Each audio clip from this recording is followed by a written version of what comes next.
Take it. Oh, I have no idea what honestly. What's up? Welcome into the Wild podcast. I'm your host today, Wase, and I have my two other co-hosts with me, Nadim and Ado. What's up, guys? How are we doing today? Good. Nice. Everyone's Nadim, weekend you, good. you sounded Nadim. you sounded great today. No, I liked it. It's the most enthusiastic he's been in weeks. Just, just what I was making a joke out of it, and it worked out. All Nadim, right. What do we he's the got going birthday on boy. today's episode? You're the birthday Hey, boy. Let's get some small talk in, like everyone else does. How was what your do you birthday mean? weekend, Why buddy? why are we celebrating Nadim's birthday like week over week at this point? Dirty 30, Yeah, it man. was 2 weeks ago. Dirty, Literally 2 weeks dirty ago today. You're in the 30. wrong month. Oh, so this is a late birthday party for you then. Okay, Yeah, well, it's a late birthday party. Brother, my birthday was 2 weeks ago. You wished me happy birthday 2 weeks ago. On yeah, air. but then when you throw a party 2 weeks after the fact, it's like my dates are all confused. Yeah. It was fun though. It was a good time. Nice. Hope everyone Nice. enjoyed. We had Shy Tea and Slice sponsor the event, so it's really nice. Shy Tea Wait, and the Slice event? are always our go-tos. Wait, did you? Which coffee shop were you at this time?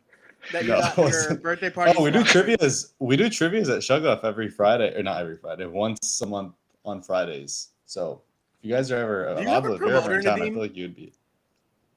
With all the I stuff that you do you have a promoter? Do you like Dude, walk I have in a- and then someone's like, "Hey, Nadim's here. Nadim this.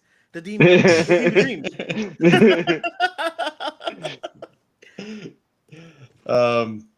Yeah. Wase, why don't you?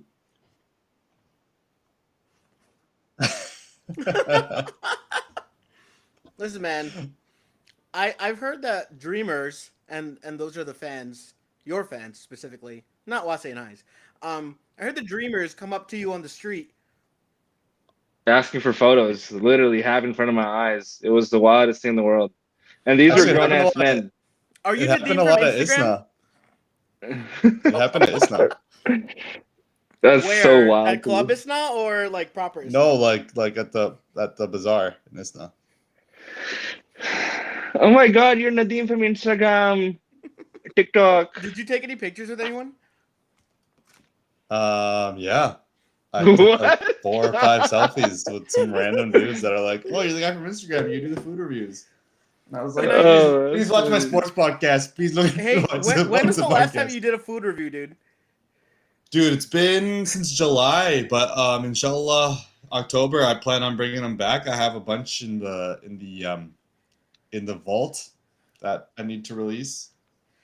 Nadim, take a look at what I sent you. That's the first and last time somebody took a picture with me. Just take a look, and if you can, bring it on screen.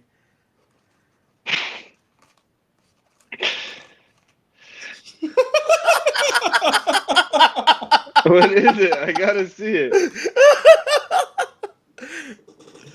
That's the Man of Steel release in college. Wow. You're I didn't know you- handsome as hell. Whoever those I didn't guys know- are, please. Look at this. please This hit- literally that looks like Clark Kent. Please, if this guy, whomever he is, wherever he is, if you ever see this clip, please reach out to me again. I miss you, buddy. I don't know who you are, but I miss you. That's funny. What a weird time. That was what, 2010? 17. No, 17. Oh, Man of Steel 17? No, 2013. 17, 18. 15, 17, right? 18. 15. No. Oh, Man of Steel or like when Man did of the Steel Dark was Knight? 15. Oh, damn. 13, damn. I'm Although sorry, you you know guys what? kinda I'm looking sorry. sexy, low-key. That wasn't Man of Steel. That was Batman v Superman. Okay, so yeah, that was like 20. That was 20 17, It right? was 2016, 16 or yeah. 17. Yeah. Damn. But on today's episode, we are talking. Week 5 was one of probably the craziest weeks of the season so far. It was upset city all throughout, and a crazy week in the NFL, a crazy week in college, and a crazy week next to a bar in an alley in Indianapolis for Mark Sanchez, who was. Nazeem, you were down there too? Oh, Mark No. Sanchez, my bad. No, I heard alley guy in an alley. I assumed. Mhm. All right. Listen, in baseball, you hit 300, you're considered a pro. Okay, you're considered a otherworldly hitter. So we're good. I like that. That was good. That was good. Good comeback. But yeah, so Adil actually had the first scoop as to what actually went down in that alley. So I'm gonna let him Was take it a this one. scoop? So It was an what happened is educated that guess. the tweet came out, and we all, prayers for Mark Sanchez. We're like, oh my god, what's going on here? And I think somebody tweeted back to Schefter, and it was like, so Sanchez isn't the victim, he's the aggressor. And I was like, what the hell? And you read like the police report, and it listed Sanchez as the aggressor and the victim as somebody else. Or I'm sorry, it just identified the victim, and it wasn't Mark Sanchez. And it was talking about the incident, and it was like, yeah, he was in an alley, and the victim had considerable like bruising to his face or like damage, whatever they called it. And I'm like, man, that's a coke influenced like situation over there. If I've ever heard of something, that's the super like cocaine fueled. No. Additional reports come out that Sanchez was doing wind sprints in the alley. He was just doing a 40-yard dash back and forth. And then the guy who's a delivery man was just trying to collect used oil from the Marriott hotel and parked his car in a way in which he was kind of blocking the front. Coke Sanchez decided that it was up to him to stop that, and he decided to beat him senselessly to the point where he even put the gentleman on the ground while he was hitting him in the face.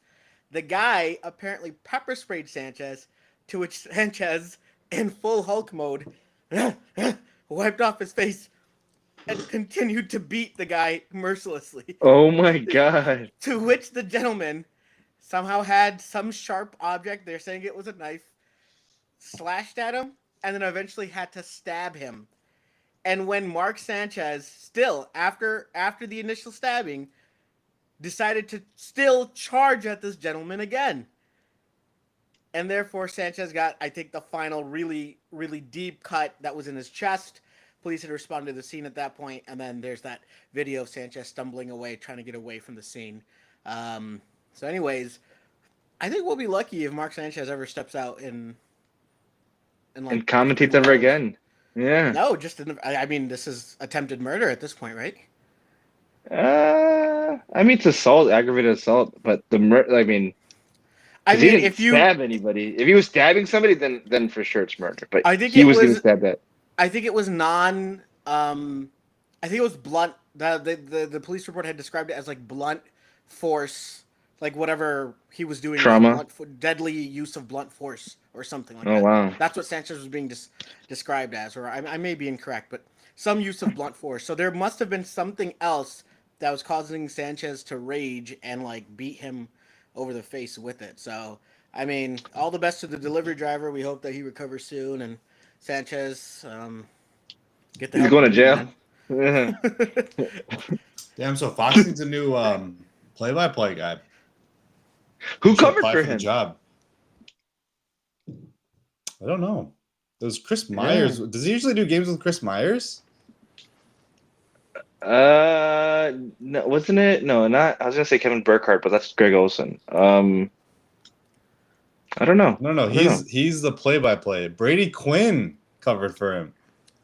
Oh my Oh, good wow. God. Hold on. Sports Illustrated just put something out. Mark Sanchez and Fox is being sued by the man who was involved in the incident. I don't know how Fox has been roped into this. Oh, and they finally named the guy, Perry Toll, 69-year-old truck driver. Oh, Perry. Perry You're friends with Toll. Perry?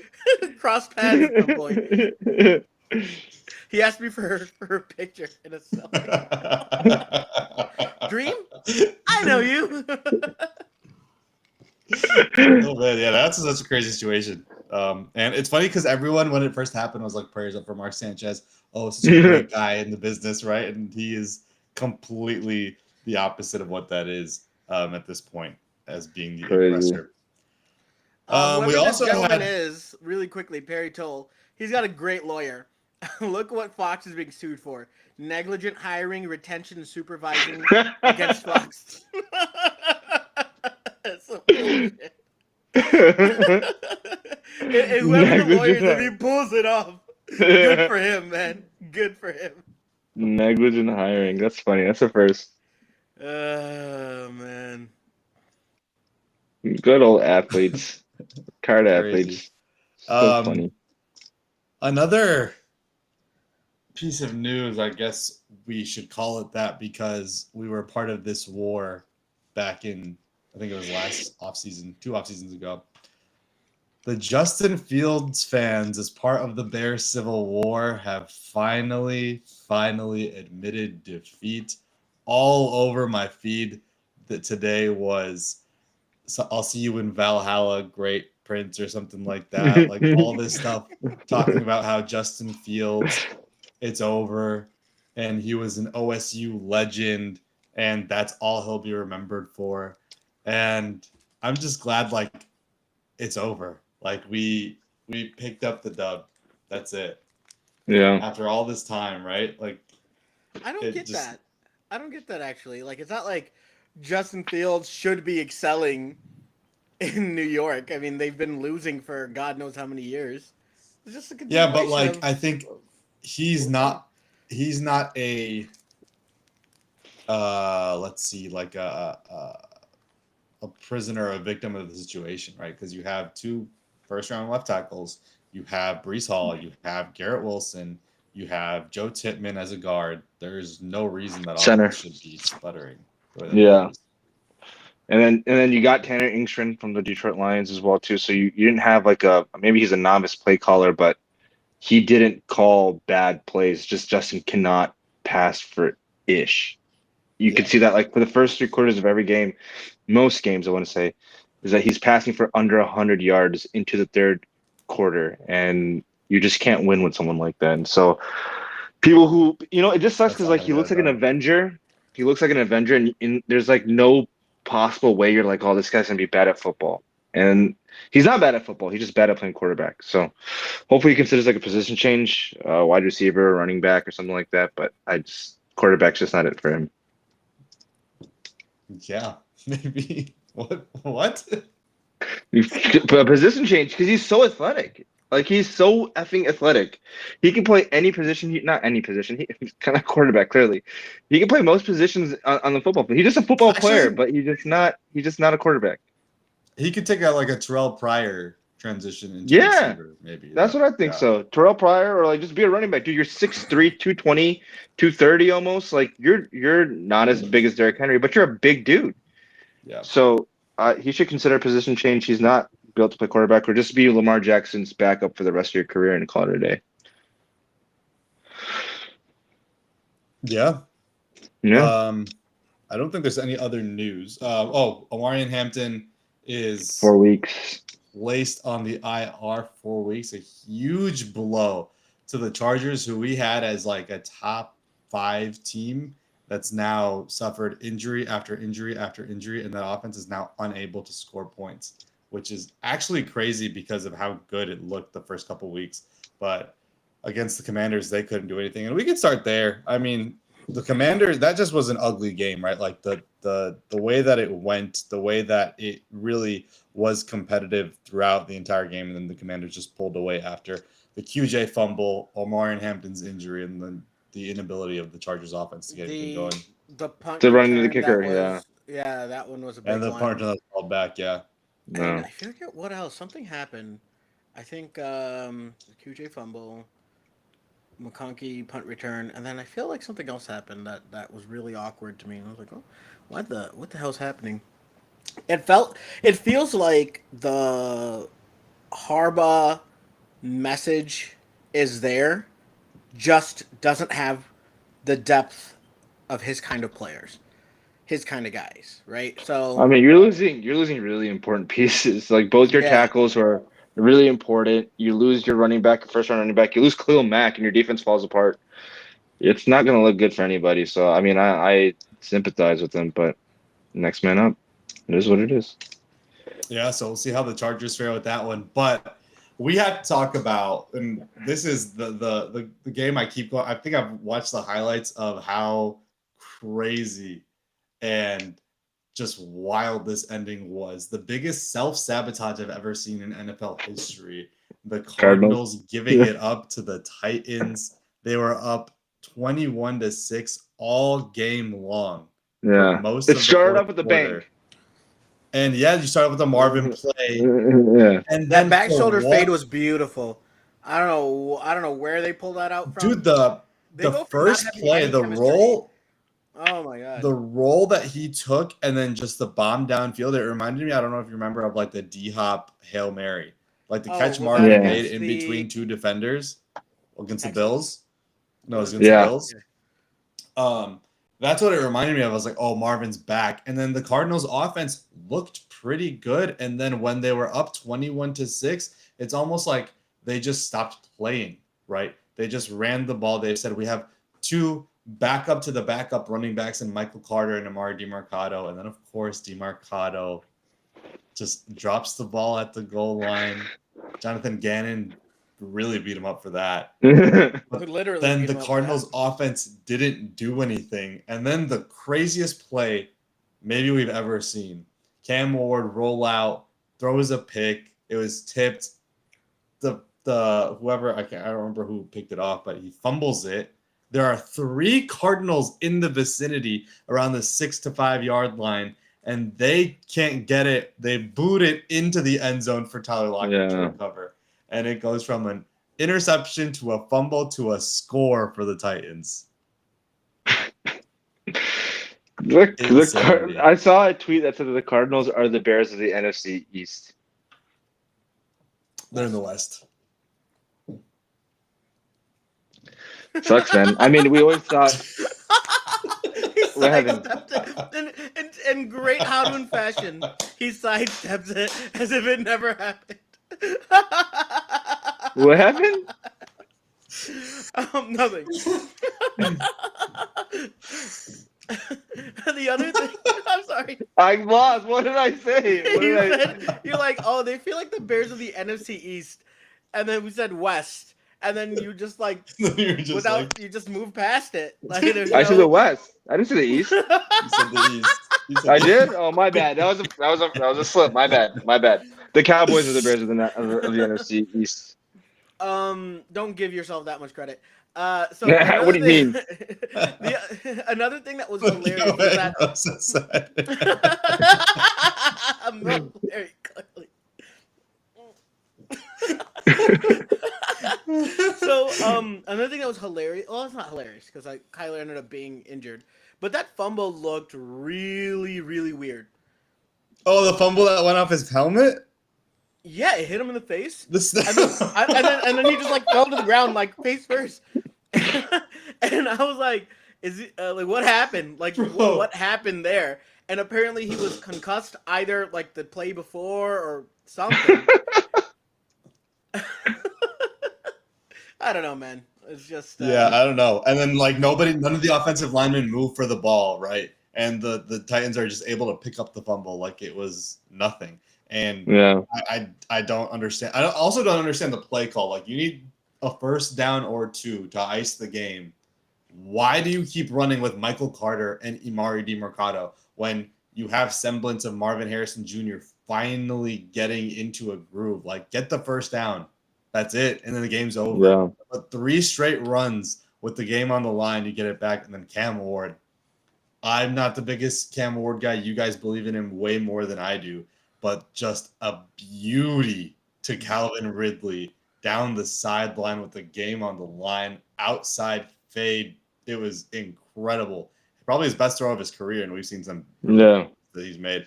And then that just set up the game winner. But it really was the Cardinals choking away a loss so bad that it made the loss of the Bears in 06 look like Well, nothing. The thing Yeah. is, it didn't feel like it was a choke job. It felt worse than a choke. It felt like Yeah. you can't have. If you told me think of the most creative ways that the Cardinals were going to give up this lead, I would not have guessed those three plays. The DeMarcado fumble, which by the way, it looked like he still had possession. I don't know about you guys, but if you're throwing it, if it leaves your hand, that's the fumble, right? He still had it in his Nah, hand when he yeah, passed the but line. it's tough, right? Like they really look at it by the loss of control. So technically, when the ball moves, that's when you lost control. But I get what But you're saying because that's it's when still in someone your causes possession. the fumble, but he's Yeah, like yeah, throwing yeah. it. So that's why Yeah. I'm And like, he didn't get touched, right? So he didn't even Yeah. catch up to him.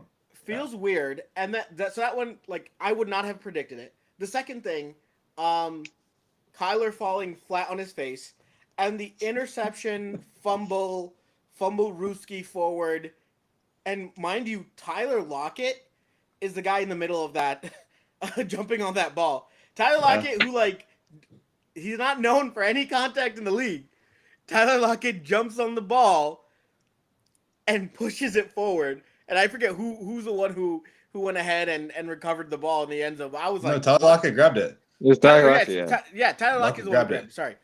Yeah. So imagine that all these things were to happen. Could you even say like, hey, like what coach is gonna say? Remember, when you intercept the ball, don't fumble. Like you're not gonna coach that. Hey, if Yeah. the ball hits you in the face, stand there and do nothing and fall forward. Hey, don't throw the. These are all things that are like understandable. But they Hey, still don't do had the this. game. They still had the lead. Even after the touchdown, they still had the lead. All Yeah. they had to do was run the ball or pick up a first down against the worst rushing defense in the NFL, and you're using two backup running backs. At that point, when you've run the ball twice and it's third down and you need to pick up a first, why would you just go back to running the ball again when you got stuffed twice? Why wouldn't you use Kyler, who is a rushing quarterback? Why wouldn't you get the ball out to Trey McBride or Marvin Harrison Jr.? Like, that made no sense to me. You have playmakers at your disposal, and you're using Michael Carter and Emari DeMarcado. How does that make sense? It really feels like Gannon and Pete Fetzik, Drew Fetzik, right? Fetzik. Yeah, That's again. It feels like they're done, and it feels like they might restart from Kyler too now. Like that's what it feels like. I think Petzik's gonna get fired midseason. Yeah, they might probably. restart And with he's not Shannon a over bad OC. Like he comes from the same Sean Payton family that Ben Johnson does. Like they call very similar plays. Him and Ben Johnson are actually very, very close. And so I'm just shocked that he's not able to unlock Kyler the way that I thought he would. I mean, I feel like Kyler has been playing more efficient football as he's been playing under Drew Petzing. But like, what can you do from this now? Like, where else are you supposed to go? I feel like this loss is just as bad as the Bears lost last year to the Commanders, if not worse than that. I feel like this is like a season-killing job. Yeah, this is a season-killing loss. What, like, after the Commanders lost, right? Like, the way that the season played out, sure, you could say that, but Caleb still led you back in that game. You saw things in that game where you were proud of. What can the Cardinals take from this game and be like, wow, we did that really well? Kyler Marvin connection kind of looked nice. But in the first half, and then you completely abandoned it. 50% of the yards came in that one freaking catch. The thing is that what it feels like in Arizona is that and this is what makes me feel this way, specifically this incident. Wase in the chat sent this. Gannon came over and actually disciplined DeMarcado like he was a child. And it's sad because DeMarcado, poor guy, was like really, I felt really bad about it. Like, and wasn't there a lineman with? Yeah, he's like, dude, it's okay. And then Gannon comes in and like he's like kind of beating him. He's like, yeah. You don't know you do He literally like gave him with the bird. He apologized. He said he apologized. He apologized this morning. Yeah. He said in the team meeting he apologized. But I mean, DeMarcado is like one, and in a fantasy football lens, he had his opportunity last year where he was supposed to be like the waiver wire pickup of the week. He was supposed to be the waiver wire pickup of the week this week. And like, these are the moments that you live for. You have a 71-yard breakaway touchdown run. You just have to complete it, and you look like a complete, the next guy that's going to take over this backfield. And then I just never understand letting the ball go before the goal line. That makes no sense to me. That's never made sense to me when I we feel saw like everybody Malachi in the Corley do it NFL, last year. everybody in the NFL has a group chat, and they're like, "Guys, I'm gonna do it today. I'm gonna try and screw my team over. I'm gonna try and make sure I don't lose. I'm gonna throw the ball, but I'm gonna pass the line first. Whoever gets the Like closest."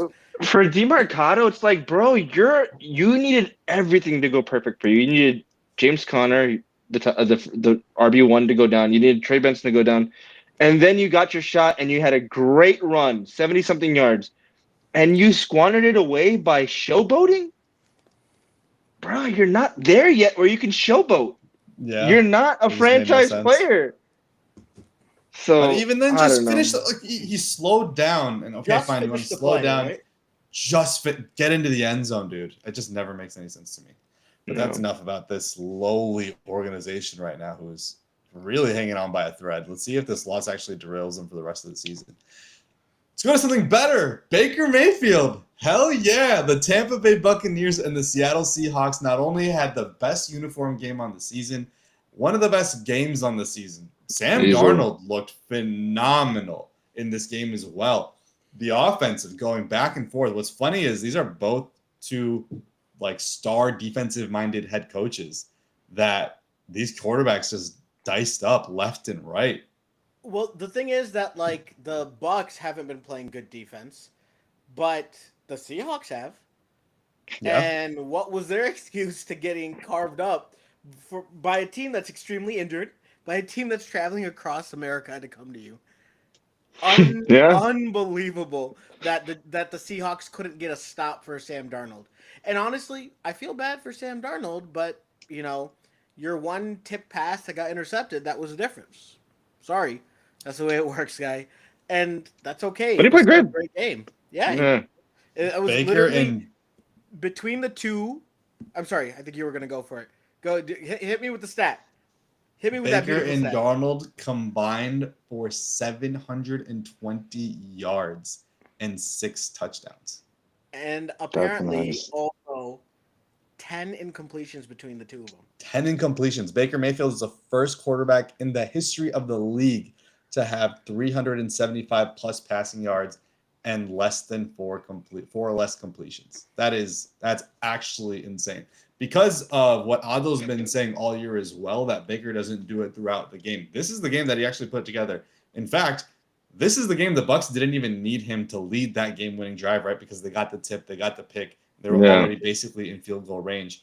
But without Mike Evans, without really Chris Godwin for a majority of the season so far, without Tristan Wirfs for the first 4 games, without Bucky Irving in this game, all the injuries that Tampa's had to deal with, and they've still ended up being tied for the best record in the NFL. It's actually crazy.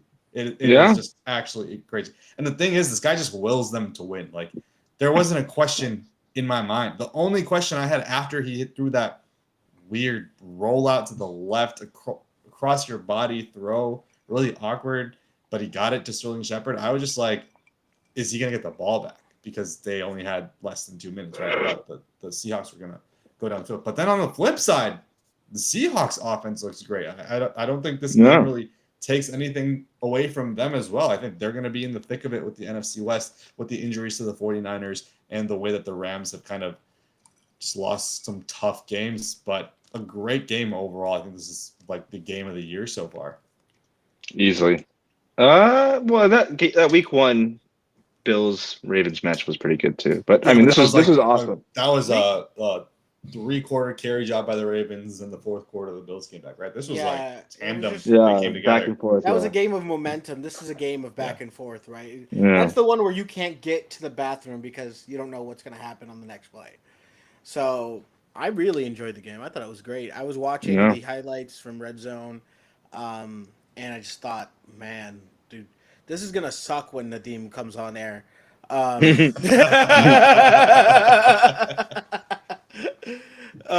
no, I mean, seriously, I thought with every injury, I honestly would have picked the Bucks, even with all the odds stacked against them, if they were less injured. Like, if they had their offensive line, I would have been like, okay, Baker's gonna be fine here. But it didn't seem to matter. It felt like what the Seahawks were trying to do and I don't have any numbers here to back what I'm saying, but it felt like they were saying, okay, we're not going to let Baker get out of the pocket. We're Yeah. just going to let him throw from the pocket, and it was kind of like, what showed you that Baker wasn't good from the pocket? I think That was they- it's they just a really- questionable decision by the Seattle Seahawks to think that they could get away with that. Baker has shown that he's not that rookie QB anymore. He's not like Cleveland Browns Baker. I don't They know. they brought a lot of pressure for sure. They were bringing a lot of blitz packages. This was Nick Emanwari's first game, my guy, and he was coming on the blitz a lot. They had a lot of pressure in his face, but what happened was just they left wide open guys, and he was dicing them up left and right. Yeah, he they didn't picked run up as the much as blitz, he's done so far. Yeah, and they picked but it he up. didn't They even did a good need job. to. Like, imagine Baker thinking, "Oh yeah, like there's no running lane, but there's Ibuka up the seam. I'm just gonna hit the like. Imagine like Dude, you're Ibuka. looking, and this guy's just open every single time. Okay, give it to me. Ibuka I'll is- take it. Looking real good. Ibuka is by far, Racy. I know right now it's hella old. I mean, early, but easily the offensive rookie of the year so far through 5 games. I don't know who Yeah. else it could be. Even if Ibuka goes on like a 3-game skid where he's just not playing that well, I don't know who's gonna follow up that. I mean, Genty's coming This on. leads me to Genty, a yeah. question that we talked about earlier today. Real quick, just I wanted to highlight, and then we can clip this. The draft class, the 2018 draft class that features Baker Mayfield and Sam Darnold, who are now firmly. I even think Sam Darnold cracks the top 10 right now. So firmly top 10 quarterbacks. Oh, easily. Arguably, Baker's arguably a top 5 quarterback. Josh Allen, Lamar Jackson.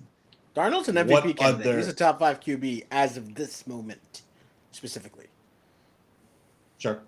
What other draft classes match up with this? So we talked about the 1983 draft class with Marino, with John Elway. We talked about the 2004 draft class with Eli Manning, Phil Rivers, Ben Roethlisberger. We talked a little bit about the 2020 draft class. That's still a lot of yet to be seen with Justin Herbert, Joe Burrow, Tua, Jalen Hurts. And then Aldo brought up the 2012 draft class with Luck, RG3, the what if draft class. per se. Yeah. What are your guys' thoughts on the draft classes of all time and how the 2018 stacks up with those? 2018, like I think 2018 right now is third because of the MVP performances you get from Josh Allen and Lamar Jackson on a year-to-year basis.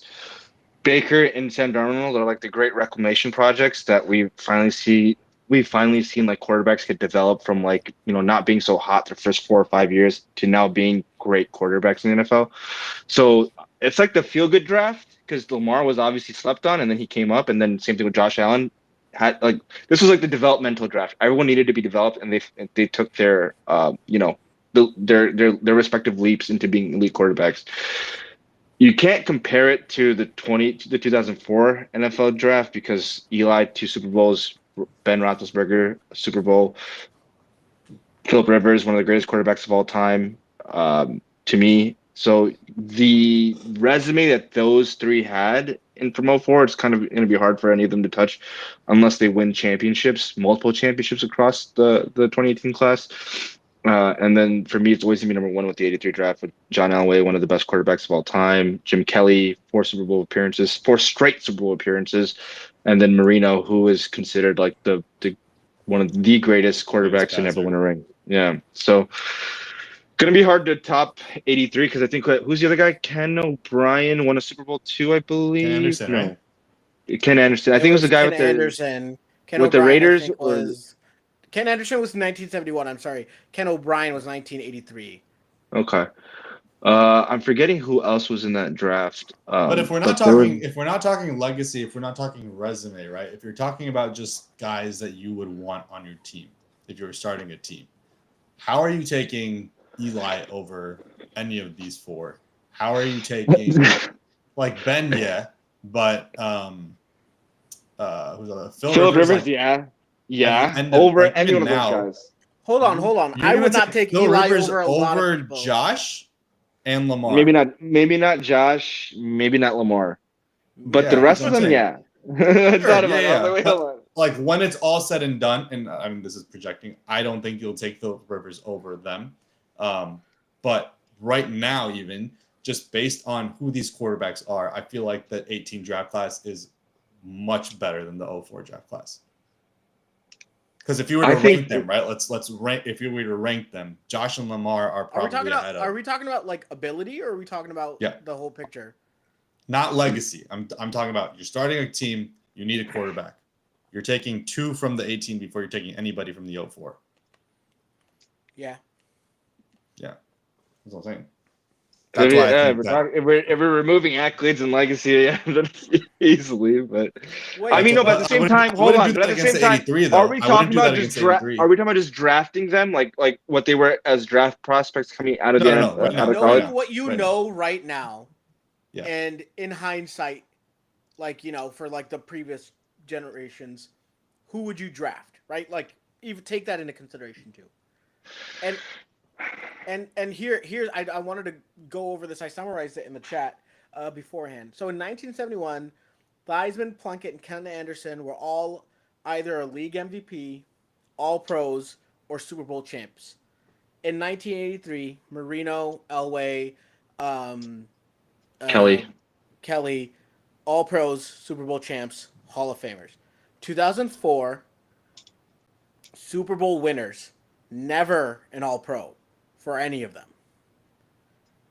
Because they were never even. I mean, Big Ben was a top 5 quarterback of his generation. But he was in the golden era of quarterbacks. None of the else were. None of the others were. But the thing is, for me, I would say that it's still a far cry away. Like if you're measuring people against, not just about accolades, right? But like ability. Obviously, I always say that the quarterbacks of today are better than the quarterbacks of yesteryear, especially because they're dynamic athletes too, right? To me, Eli was nothing. Yeah. He wasn't a good player. He wasn't a dynamic athlete. He was just surrounded by a lot of talent. I mean, like what we just said, what we just talked about, right? With Baker and Darnold, we just said they're both top 5 quarterbacks this season. We never said that about Eli in general for a season. Right. And sure, you want to say, okay, but there was Brady, there was Rodgers, and there was Mahomes and all this. I mean, not Mahomes, Brady, Rodgers, and Breeze. And I get that. But overall, you were never talking about Eli in that light. The only reason why Eli got that coverage or that respect was because he was in New York. And he took down Tom Brady. Tom Brady. Twice, not just once. It wasn't a fluke. Sure. It wasn't a fluke. And it's a team sport, the ultimate team game. I still would never take Eli over anyone in 2018. I think at this point, I don't think I would take him over Darnold, Baker. I mean, we're just seeing Baker and Darnold right now. Like, would we have said this last year with Baker and Darnold? Probably not. But Baker and Darnold are already better Baker's arms. Third year doing it. This is Baker's third year doing it. But they're better arms than Eli, first of all. Second of all, they seem to be getting it together at this point. Eli never seemed to get it together. He threw for 20 What are you interceptions. talking about? He threw for 20 plus interceptions in his 10th or 11th year. He did that in his Super Bowl year also. He had 23 touchdowns for 20 interceptions. And he won the Super Bowl, so it doesn't freaking matter. He didn't win the Super Bowl. The team won the Super Bowl. And frankly, he was a Super Bowl MVP. Yeah, 100%. In that one game, Eli played great. But we're not talking about one game. I have the ability to look at the entire career. He threw 5,000 yards. No, he didn't. No, he didn't. Yeah, he did. Did he? I could have sworn he threw 5,000. Close, like 4,900 yards. I'm sorry. Once. When? He threw for over. He threw for over. In 2011. He threw for over yards. 15 interceptions. 1, 2, 3, 4, 5, 6, 7, 8 times in his career. 2 rings. Over 15 interceptions. Yeah, rings are great, and that's what we said this earlier. I asked in the chat, is there another quarterback that you can think of that is a surefire Hall of Fame or a shoe-in to get into the Hall based on Super Bowl rings alone? No. No, right? There's no other quarterback we ever talk about that has performed well in a Super Bowl that we're lauding such praise to. I mean, bring Nick Foles into the Hall of Fame, Wase. Why don't you say that? No, because Nick Foles doesn't have a large body of career. He's been a backup quarterback the rest of his time. Same thing with Joe. if I wouldn't Nick put Joe Foles- Flacco in the Super Bowl. I wouldn't put Nick- Trent Dilfer in the Super Bowl. I wouldn't do any of those guys. The Hall of I wouldn't Fame. put Brad Johnson in the Yeah. Super Bowl. I mean, the If- Hall of Fame. Sorry. If Nick Foles was on that Giants team, I think he would have performed better. Oh my Because- goodness! Stop because it. Eli Okay, had that's crazy. a I don't know run about game. that. Stop it. Eli had a run game. He had good receivers. This guy was just. He was Joe Schmo in a The Giants average jersey. fan could not he remember is- who the he's Giants arch- receivers were. The average fan Well, could people not. can because of the Victor catch, but- Cruz, Hakeem Nicks, David Tyree, That was 2012, but Odell. 2007, Hold on, most people couldn't. Odell. And Plaxico then Burress. Odell before was that, in Plaxico 2012. Burress. Who's the What other are we one? doing? What are we doing? That was 5. And then Jeremy Shockey. He was also a receiving He- tight end. Yeah, but he I wasn't. think Was he in that towards Super the Bowl? end of his? No, he was towards. No, the, he was I in don't the think he made beginning that of his- Super Bowl because he was the. 07, he was just injured. He was very injury prone. He just could never stay healthy. No, and Shockey then he was. left- I don't think Shockey was and then with he- the Giants. Shockey, then. I thought Shockey went was to with the left- the Giants. Giants for a little bit. He was with the He was with the drafted Giants in like the early 2000s. He was drafted And in the then early he- 2000s. and then he went to the They were Saints and together won for the a Super bit. Bowl with the Saints. He went to the Saints and won a Super Bowl with the Saints in 2009 also. Look, But not because like he was great, because he just Hold on. was. He could never stay healthy. hold on. But Plaxico it's not Burress- that. It's not that. Like the revisionist history thing is not like Eli wasn't ever really considered to be like a top end guy. Right now, Sure. Yeah. I don't sure. think he would be up there with it. Like the 3 quarterbacks you're talking about with Big Ben, Rivers, Eli, he's the bottom of those 3 by a long shot. There's a big gap between Rivers. If we're ability talking and just Eli's talent, ability. yeah, we're talking just talent. Yeah, of course. Yeah. I'm not going to say that he's better than either one of them, but he's still the best legacy out of all of them. Yeah, he has the best legacy for sure. I mean, Jalen Hurts has the best legacy of if you put him in the mix with any of the 2018 quarterbacks. Yeah, Jalen Hurts yeah. has the best legacy in there. But Yeah, Jalen yeah. Hurts isn't good compared to the rest of them. That's why I was like, the one player that I could think of that fits this Eli Manning mold is Jalen Hurts potentially. That's wild. It's just crazy I to think about. would take Eli over Jalen Hurts, but that's just me. Yeah, but like it's like picking between, it's like picking between a Ford and a Lincoln, you know, or a Ford and like a Chevy Cruze. You know what I'm saying? Like, yeah, one's better at something. They're both cheap. You can replace them somewhere down the line. You wouldn't feel bad about it. Happy for what they did for you in the moment. But one won 2 JD Power and Associate trophies. The other one won. That's the difference. Who do you want to go with? That's crazy because if Jalen won that game, right? If you remove the holding call and somehow the Eagles are able to win that game, that would be the exact equivalent. He would have beaten Mahomes twice. Oh yeah. That would have been crazy. Damn, we would have that conversation already. All right, other things to talk about in the league. Anything that stood out Wait, to hold you on. guys? Hold on 1 second. I'd like Ooh. to address something. Yeah. 2018, we're a Carson Wentz turnaround away from 2018 to be not 2018, sorry, 2016 to be thrown into that mix. Because at that point, you have Dakota Rain and Jared Goff. And if Carson Wentz comes back in MVP form, we got to revisit this. If Carson don't think so. Wentz could stick out as a starter for Minnesota. He looked pretty good. He was making some throws that I didn't think he'd be able to make. He's he 33, didn't look bro. that It's good. And he did it. He did it. It's hold on. over. He did it against a good Cleveland defense. Yeah, but it was also Yeah. in London. Yeah, it's not the same. We're not. It's not the same performance. But even then, if you were to stack that up, I would take 2020 over that. I would take 2018 over that. I would obviously take 83. I would take 04 over that. I'm just saying. I'd like the conversation to be brought back to the table. It's not Like, happening. they would have to We're do not. something. Like Goff would have to be something. Prescott would have to do something. Like they would have to do something more.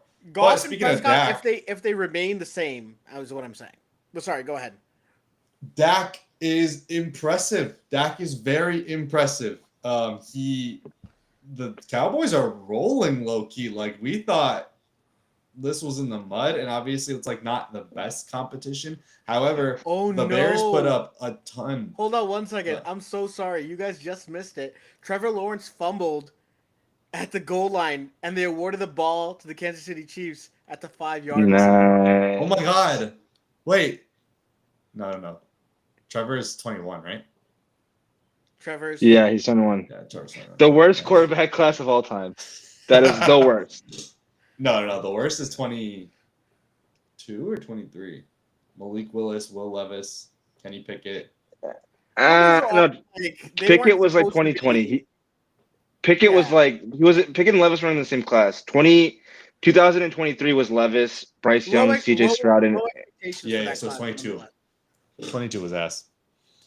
Yeah, but 2021 was bad, real bad. Yeah, 2021 was bad because of the quantity and the quality. Like that's yeah.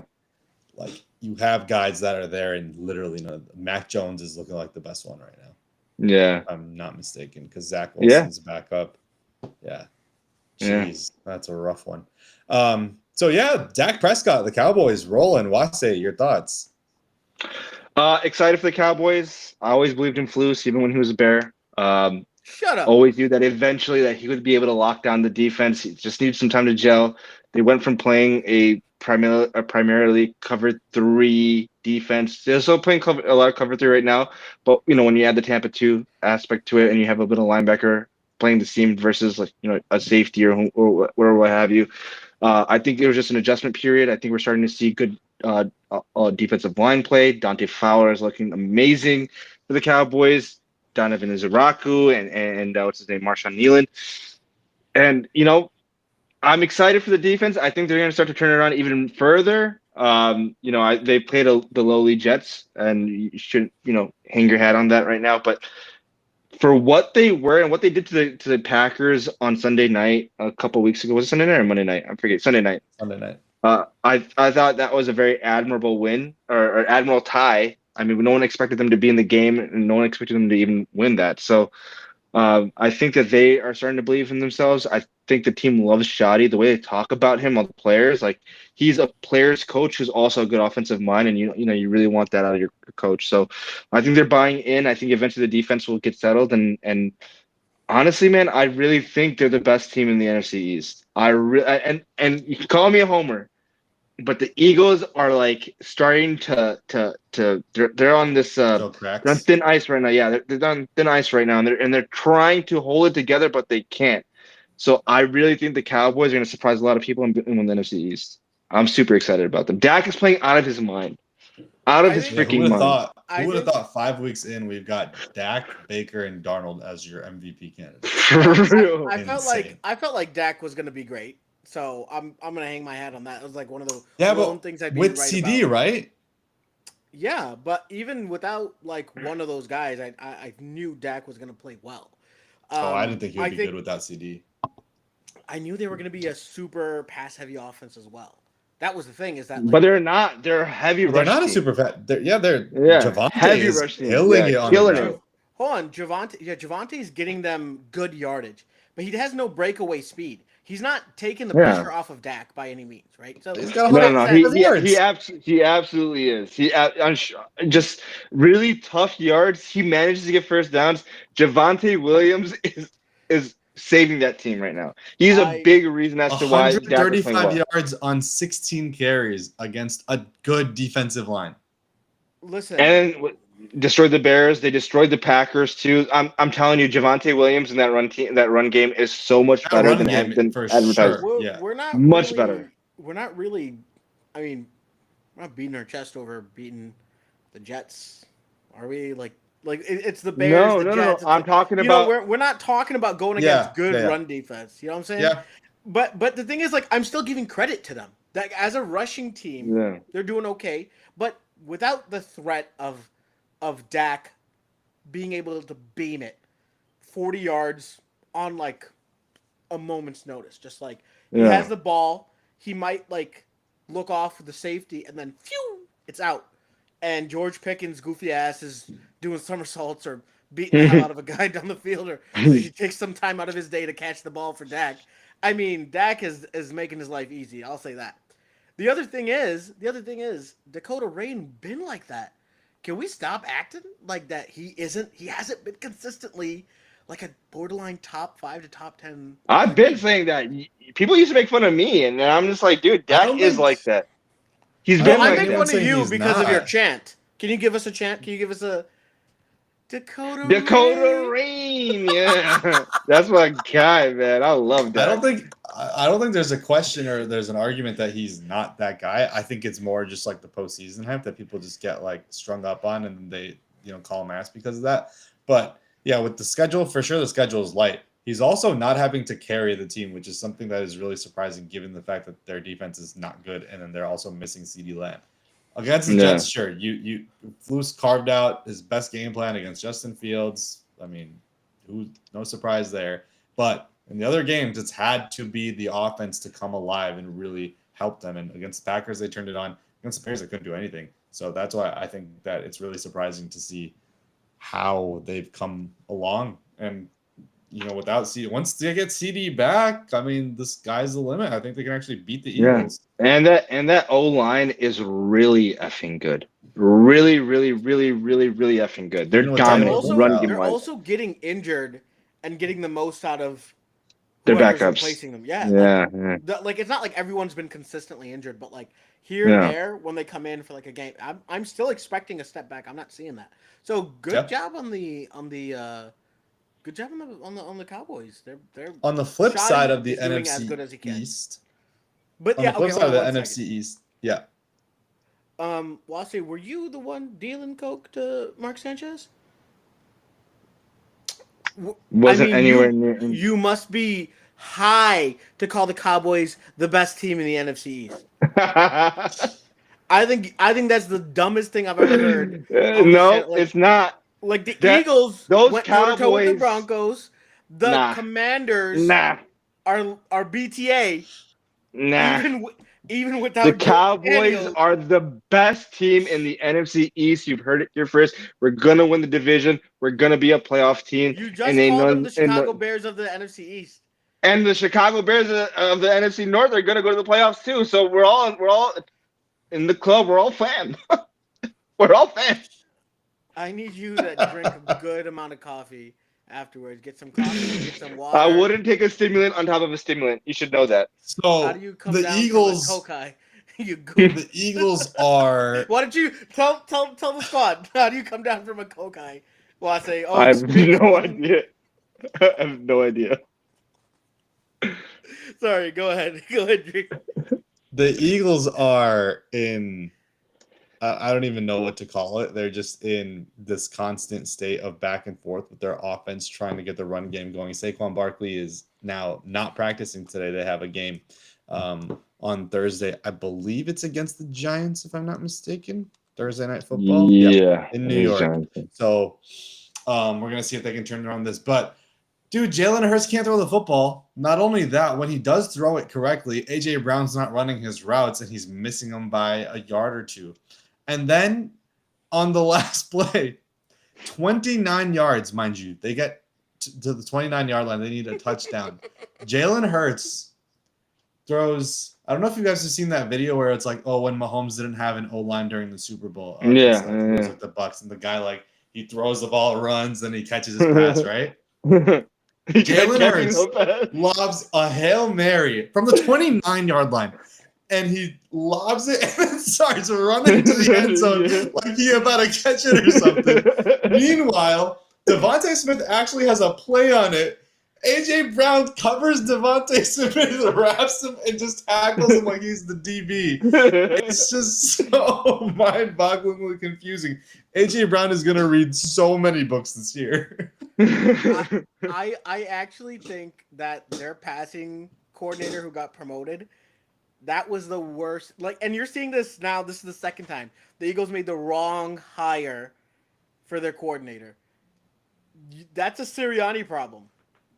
This might be opportunity number 2 for Fangio. Take over the team here and allow crazy. You're not gonna fire your head coach who just won a Super Bowl and has gone to 2 Super Bowls. You're not gonna do that. Sirianni. I mean, they were supposed to last year and they won a Super Bowl. Campbell? What were you saying about Dan Campbell? Yeah. He's dependent on his coordinators. Oh, fucking T-Lo, you suck. I mean, that's what I thought. Look, Sirianni's dependent on his OCs. On his I DC. mean, As much as I hate the Eagles, Sirianni is a Super Bowl winning head coach. There's not many of them in the NFL. So is what's his face? Not Reich. Who's the guy? Doug Peterson. Doug Peterson's a Super Bowl winning head coach. So is Gruden. I mean, so is like we don't. Think Gruden was solid. Gruden was solid. He took 2 teams to the Super Bowl, so it wasn't a fluke. Well, he took one team to Super Bowl that he didn't build himself. Then he got traded to another team who he got beat by, I think the first time, and then won a Super Bowl eventually.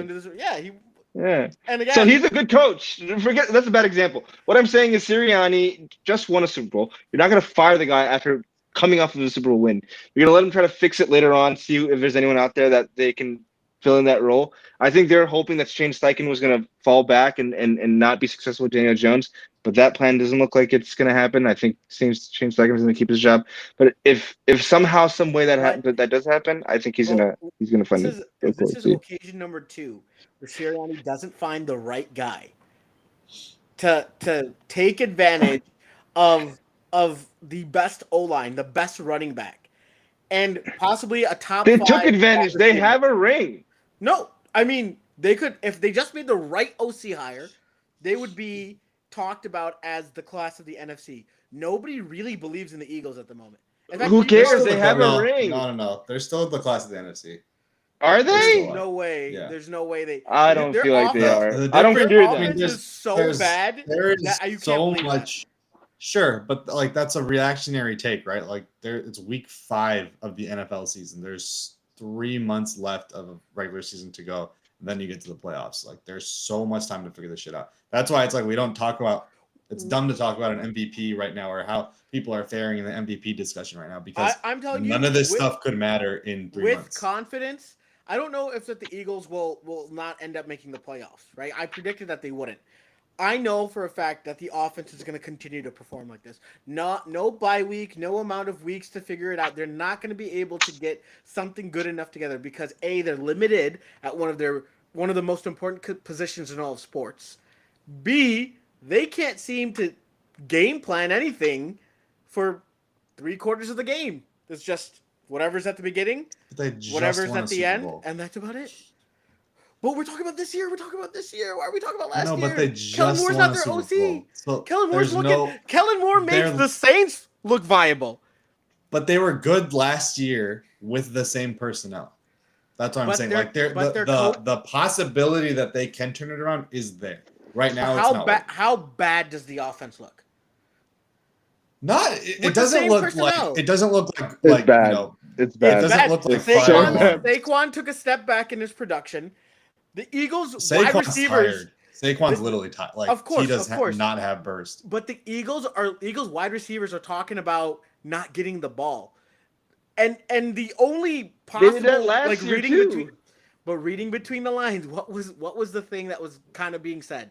Hurts can't get me the ball. He can't get me the ball. That happened last year, and they won a Super Bowl. Before the NFC Championship game, before last year's NFC Championship game, this was the storyline for the Eagles for October till January. It was Jalen Hurts cannot get AJ Brown. Oh my God! The ball Chiefs when he just needs dropped. 4 people dropped an interception on the same play. What the hell? Oh my God! What are you on? What do you mean? Is it not the second? What streaming service do you have? YouTube TV, guy. What the hell? Oh, mine is. I'm on NFL Plus. Oh my God, that's terrible. That's so bad. Dude, he hits him in like the back, not even the back shoulder. And then 1, 2, 3 people drop the interception. And it's a tip too. That's crazy. Oh, Tim Patrick, former Lions great wide receiver 3. Tim Patrick. Where was Tim Patrick when the Broncos? Denver, yeah. When he was getting injured all season, but then my point with the Eagles is that this offense looked better than it was last year. I mean, better than it does this year, right? Last year they looked better than this year. Yeah, for sure. Not just looks better, but would run circles around this offense currently. For sure. I mean, the rushing attack was everything last year, right? Like Saquon was breaking off 70-yard runs every single game. And the defense looks like it took a step back. They can't get they can't. It's not a no-fly zone anymore. They're Yeah. susceptible to the pass, right? Yeah. Without the pass rush, which is kind of not even Za'Darius coming in couldn't solve those problems. They don't have the ability to get after the QB. They won't be able to get after the QB by rushing 4. They're not even getting there by blitzing the QB or coming up with better packages. The offense looks a shell of itself from what it did last year. What about this signals that this could be the same thing that could happen like last year? Just the fact that it's the same personnel. This feels like the year after they lost the Super Bowl. That's what exactly it feels like. Yeah. The team that was undefeated for a very long time, but eventually like they just crumbled, and I think it's the same thing with them. Okay, so what was the whole ordeal with the Lions losing the 2 coordinators, and you guys were like, nah, this is the year where they're not going to get it right. What was they're going to take a step back? What was the whole point behind that? The whole point is that coaching plays a big factor in this. No, we all know it. For sure. And if the coordinators were bad for the Lions, I would say, yeah, we made the wrong hires. Right here, their OC currently was the wrong hire. I know Fangio's still there, but they lost way too much personnel. So it's not the same personnel on the defensive side, and it's not good coaching on the offensive side. I think they were expecting Jalen Carter to be like dominant finally, like what he was in the Super Bowl. I think we had an idea that he was going to be the next Warren Sapp type player, the next Aaron Donald type player.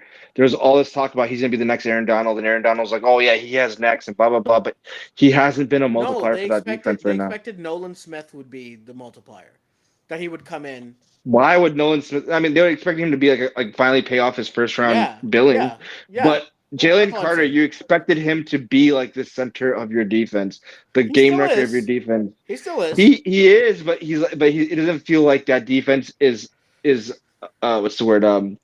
Capitalizing on his presence on the line. Dominant.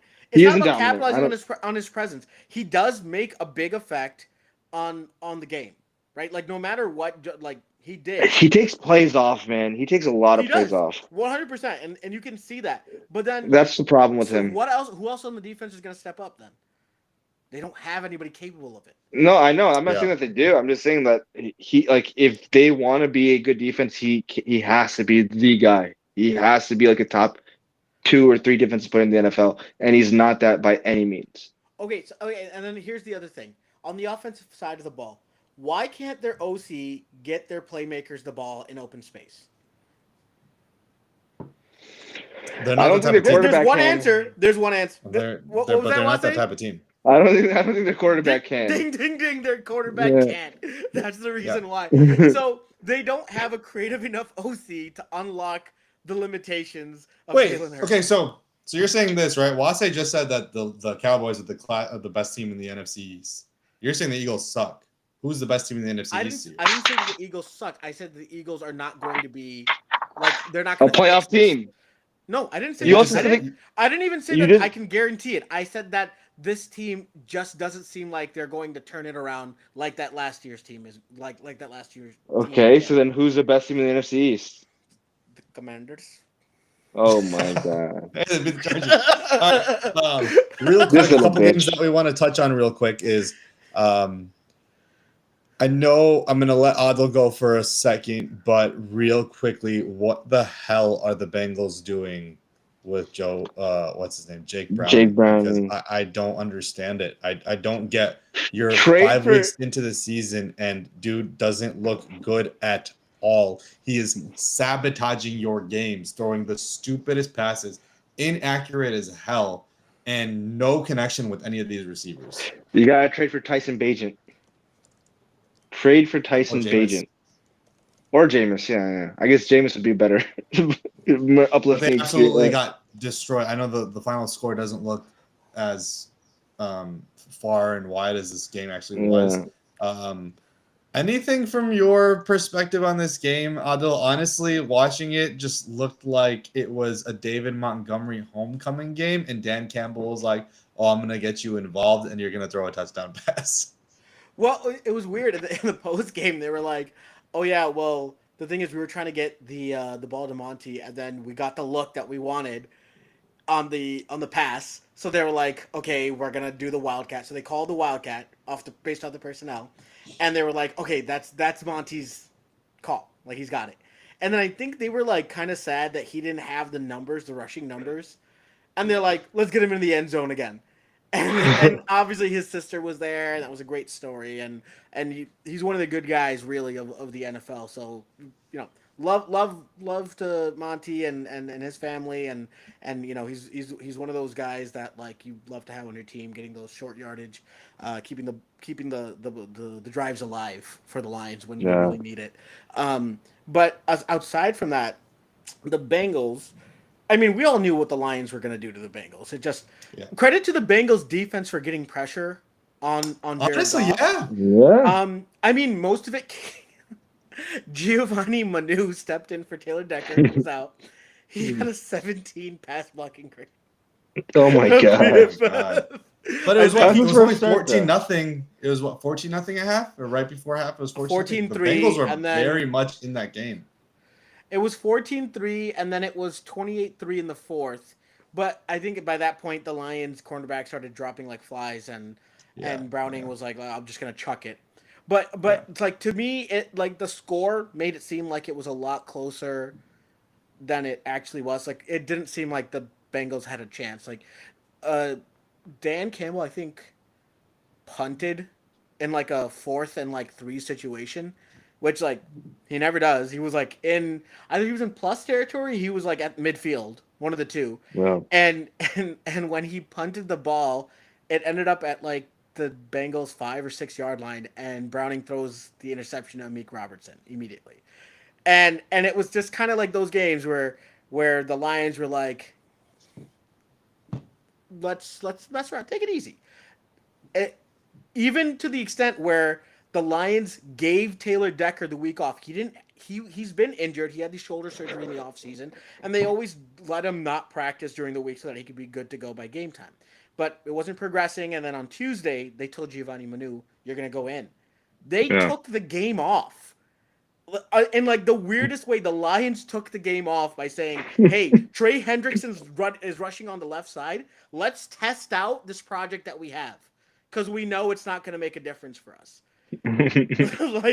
like at the end of the day, the Bengals are really bad, and they need to restart everything. Hell, even ownership needs to change. The other thing is Browning. What's the difference between Browning? What was it? A couple years ago, where he ended up performing well, last and year. this year? Was it last year? 2 years ago? Yeah. 2 years. 2 years ago. Yeah. And the difference is that Zach Taylor knows that Browning is bad, but he has nothing else to like keep the team afloat. Yeah, like and you can tell the team is losing faith in. No, what does that mean? What I'm seriously confused, because why was he performing well 2 years ago? How is he the quarterback that I'm seeing throw the ball that said that I should be the starter for this team 2 years ago, and now who can't even hit like wide open timing throws or lead T. Higgins over across the middle when he's got a completely open inside look, and instead he throws it to the outside. Like, what is going on with this guy? I feel like the Bengals had a more dependable defense back then. I feel like the Ravens had a more traditional offense. At this point, with no offensive line to really give anyone time, there's no ability to allow him to hit his timing routes, especially with the inexperience. His inaccuracy is showing because he has to shortchange his drop. The timing's not there, the rhythm's not there, and they know that he's been inaccurate. He's been inaccurate since the fact that they picked him up on the practice squad. He made his way up from the practice squad all the way to the roster, to the game day roster, because guess what? They just didn't feel like they needed to prepare for a big Joe Burrow loss. You know, like, hey, if Joe Burrow goes down, the season is lost. And for them to get the news early on that he was gone for 3 months, after that first game where they're like, okay, it's not really possible because we don't have the ability to protect him either. They're just like, hey, we're just trying to go out there and survive until next season. I think they threw in the towel on the season. It seems like it. There's no way that you can go out there and let Jake Browning throw such terrible balls and not even question another QB coming in. No other QB has come in during this time. He threw 3 Yeah, it's weird. interceptions. He could have thrown 4. He could have thrown 4 more. That's how bad he was yesterday. And they were intake was- terrible interceptions. They weren't like, Yeah. Sam He Darnold gets his missed pass them. picked. He missed them by like 5 to 10 yards Yeah. on average. Every miss. I mean, the It one that was he rolled really to bad. the left and he threw across his body while Chase was covered completely. I was like, dude, Was what that are the Kirby what are pick? you doing? Yeah, it Yeah, was. Kirby Joseph. And Yeah. it was so funny. Kirby Joseph was so far away from the play, was only able to make the play, A, because it was thrown so far to the left, B, because Terrion Arnold was right underneath it, who kind of he tipped like, who kind of tipped it up to him. Yeah. It was so bad that the It's so interceptions crazy. were rare to come by because he would just Yeah. unexpectedly miss like that. I don't know. It feels like the Bengals are just saying, okay, this season's a wash, but since everyone else in the AFC North is also having these troubles, we might be able to get a wild card. All we need to do is just ride it out. So let's rapid fire these next couple games. Baltimore, because of the Bengals, Steelers, and the Browns' performance, I feel like Baltimore, even with all the injuries that they have going, are still very much in control Alive. of that division. Yeah. Yeah. Baltimore? Yeah. I mean, you just gotta wait for Lamar to come back. I mean, the We just have to wait for Lamar to come back. It'll be fine. Yeah, the Bengals don't look good, obviously. The Steelers look meh, and then the Browns are a quarterback away from the even being Steelers, the competitive. Steelers have a functional offense, and their defense is starting to get better. Yeah, no, I mean, but if I feel anything, like Baltimore is still on it. Between the time that Lamar returns and the Steelers, I mean, between the time that Isn't Lamar between returning now next and, week? and Lamar returning, well, I don't know. 2 It's a weeks. hamstring issue, so it could be 2 Yeah. weeks. yeah. Between that time, if the Steelers win 2 more games, it's 5-1 versus possibly 1-5. 1-7. Yeah, then that's an issue. Yeah, for sure. It didn't look like Um, Cooper Rush was able to do anything. Their defense No. can't stop a lick. It Trade for just seems Shador. like it's out of reach. Trade for Shador. Houston looked good. I feel like it was a wash game though, so there wasn't really much to take out of it Yeah. with all the injuries, so I can't tell anything. The one big surprise and the thing that was, or 2 surprises actually, Saints got their first win. They beat the Giants. We talked about Yeah. this actually last show that the Saints actually could beat the Giants, and Jackson Dart, terrible second game. I mean, that was as a rookie. He started Justin off hot. Fields, yeah, and then just There were lightning flashes. fell off. It just fell off. And then the other one was Drake May. Drake May, Wase's boy, taking Look out the Bills. clean. Look really clean. I wish we picked them. I mean, we talked about it last week also when we were talking about Hold who on. would it go We with? talked about it. Who was we? that the Patriots could win. That the Patriots could win in Buffalo.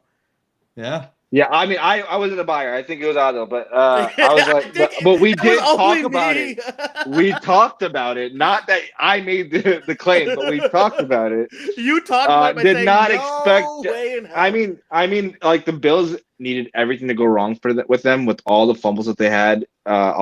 Fumbles and turnovers that they had, and then everything needed to go right for the Patriots. Like from managing the time clock to, what is it like when they what was the last play before the freaking Bills? The Bills had the ball and then something, forgetting what happened. Forgetting about it. But anyways, I mean, everything needed to go right for them. They had a big character win, I guess I want to say on top of that too. Like going into to Buffalo and coming out with a win is very, very impressive. And Drake May, it's not even like their defense played bad, like great or anything like that. But Drake May was just that damn good as a quarterback from all the throws that he was making. The one, and then using Stephon Diggs. Stephon Diggs looked like he was possessed and really wanted to win that game. So you got more effort out of him than he had all season. So That's so it was a solid sad. win. It's so. I mean, I think he hates Josh Allen so much, but Well, afterwards they showed video that Josh Allen said they walked up to each other. They said "Love you, bro," and walked away.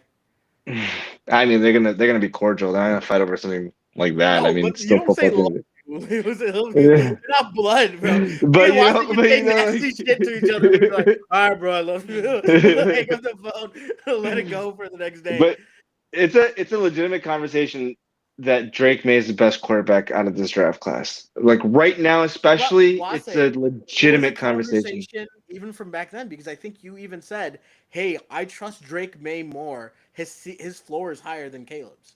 Even back Yeah, then, conversation. yeah. think I me and had you- I had Caleb and Drake neck and neck. I had Jaden very low, as you guys know. I'm a Jaden Daniels hater, but Drake May's floor as to what he could be, and then the fact that he was a better armed. I don't want to say better arm talent, but like he was able to he make every throw. he. He It's could play not in better arm structure. talent.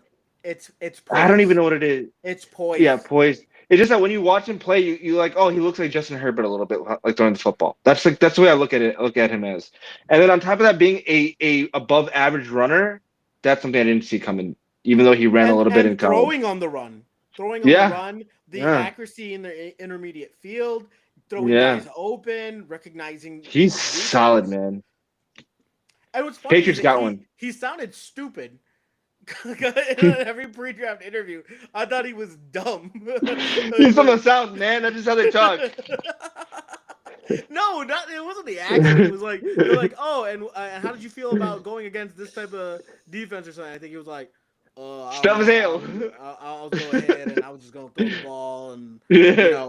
I was gonna take what the defense gave me. And I was He's just like, a- he didn't understand what the question was. I don't think he did. He's like white XL Leggett. White XL. That's what he is. White Excel again. Oh my god. No, but he's good, man. Drake May is so talented. I like that's the one guy I was considering like trading back for and going with him. Him and JJ McCarthy, but JJ McCarthy looks like he needs a lot more development. But I still trust JJ. But I think at the end of it, I'll be right. That's all that matters. That's all that matters. My rankings will be right. I mean, Mike Penix, I had him above Jaden Daniels also too, so that's not looking good. They were on bye, right? Yeah, they were on the bye. Yeah. Damn. Okay, so yeah, anything else from this week that stood out? It was a weird one because the early slate absolutely sucked, and there were no great matchups like we talked about last week. So it was kind of like boring for a little bit. Man, I enjoyed the Cowboys. I'm sure you did. And then the afternoon slate was just incredible. I mean, yeah, the afternoon slate was great. I mean, specifically, one game was great, and I think that's the one takeaway that I had from the NFL is that the Titans too. I was so frustrated with that game. Yeah, Numanos are live, dude. You know what? Like I think a frustrating takeaway I'm having from this season in general, though, is the kickoff rule is killing yardage. Yeah, it's honestly horrible. It's so bad. Here's one thing that was actually so weird that happened in the Lions game. So the Lions, I think they had a safety on the Bengals. Oh yeah. And then there was an unsportsmanship like penalty on the punt that got the ball to the Lions on the Bengals 10-yard line.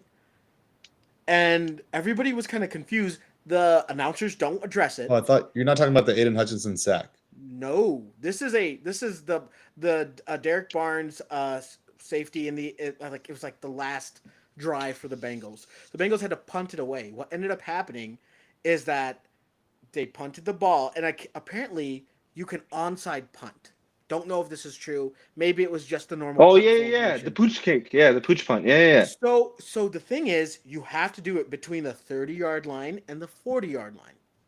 Apparently, the ball landed on the 41-yard line, which means that was a penalty, an unsportsmanship-like penalty that would cause them to get half the distance to the goal from the place where they punted it, the 20-yard line. Oh yeah. So the Lions took over the ball at the Bengals 10-yard line. That was funny though. That is the weirdest. Like these kicking rules are so complex and unnecessary that it just feels like, hey, it's making kicking important, but also a drastic enough change where it makes people uncomfortable.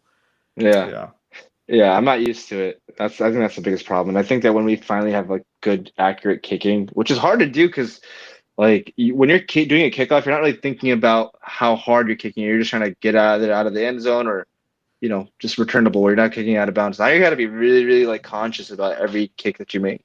Because I've never seen this many out of bounds kicks this year than I have like ever. Because there's so many of them. So there's 3 different versions of the kickoff. If it ends up in the end zone straight, it ends up at the 40-yard line. If it bounces inside the landing zone and then gets into the end zone, then it's at the 30-yard line. Something What's like no? that. It's not the 35. No, I think no. If you don't get it in the kicking in the landing zone, then it's 40 yards. If it's at the 40-yard line, if you kick it into the end zone, it's 35 yards, and then if it hits in the landing zone, it's whatever the hell it is. Like you can still hit them in the end zone if they haven't cleared it, but Hold it's on. still a live ball. Here we go. Kick lands short of the landing zone. The play is dead. The receiving team gets the ball at its 40-yard line. Kick lands in the landing zone. The kick must be returned. The kick lands in the landing zone and then goes in the end zone. The kick can be returned or downed. If downed, it's a touchback at the receiving team's 20-yard line. Kick goes into the end zone directly on the fly, meaning it lands into the end zone. It's a touchback at the 35. If the kick goes out of bounds, it's also at the 40-yard line. It's crazy. It just like ruins the field position game. I mean, it makes kicking so much more important. Games. It makes kicking like no not an 400-yard afterthought. games. Yeah, like kicking is now much more important than just field goals now, which is like really cool. Well, the thing is, you can see these 400-yard games once kickers get down the fact that all you need to do is get it to land in the end zone and skip into the end zone. The problem was that everybody was trying to do that, and it was bouncing out of bounds. So kickers are getting used to bouncing it into the landing zone because they have to aim it in whatever direction, right? Because the receivers are set. They can't, or the returners are set. They can't move after they set. So they're just trying to aim it in a specific way. Once that becomes better, you're going to start seeing more kicks more teams starting from the 20 rather than going. I thought the returners can move to like track the ball. No, once it's in the air. But they position themselves and then they can't move after that until it's in the air. Gotcha. Interesting. Yeah, super interesting, super all over the place. All right, Aldo, do you have the waiver wire ready?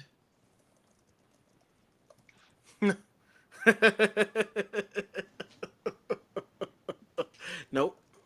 Okay, well, then we can shift gears to the college football landscape.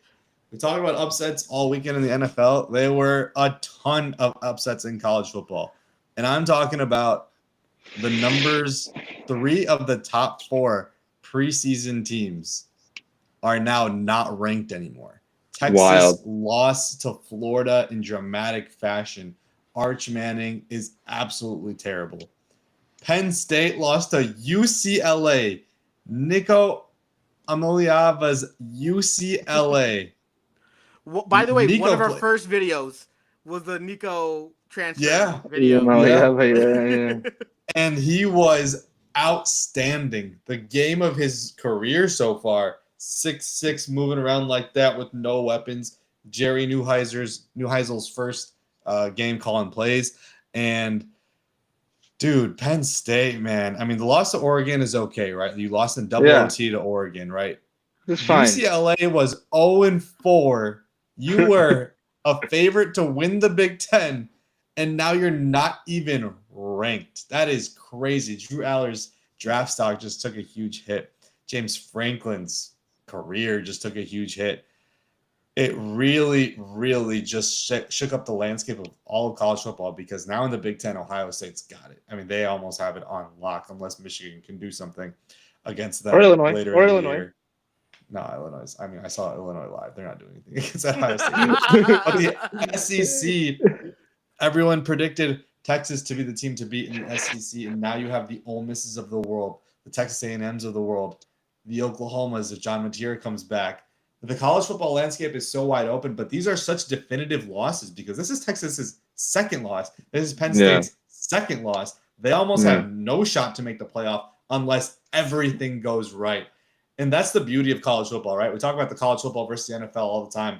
And like I said earlier in this episode, you know, it's week 5 in the NFL. Anything can happen. The Eagles can turn it around. The MVP rankings don't matter because things can change in 3 months. These games all matter in college football. Already a team season is done, right? Clemson, 3-loss Clemson. Already their season's done. Penn State's on the verge of their season being done. Texas on the verge of their season being done. But then you think of like the actual ramifications of this for the NFL draft. Drew Aller, this is 2 weeks since Adam Schefter put out a tweet saying Drew Aller potentially is the Might be the number one quarterback overall in the pick, 26th draft. And they're 0-2 since then, and Drew Aller's put up 2 stinkers. Yeah. Just insane times. Honestly, it's not even exciting. It's not even cool to get excited about the NFL draft right now because most of these players have not performed well at all. I mean, there's a few guys that do look good, like the defensive ends, Bain and Falk and what have you.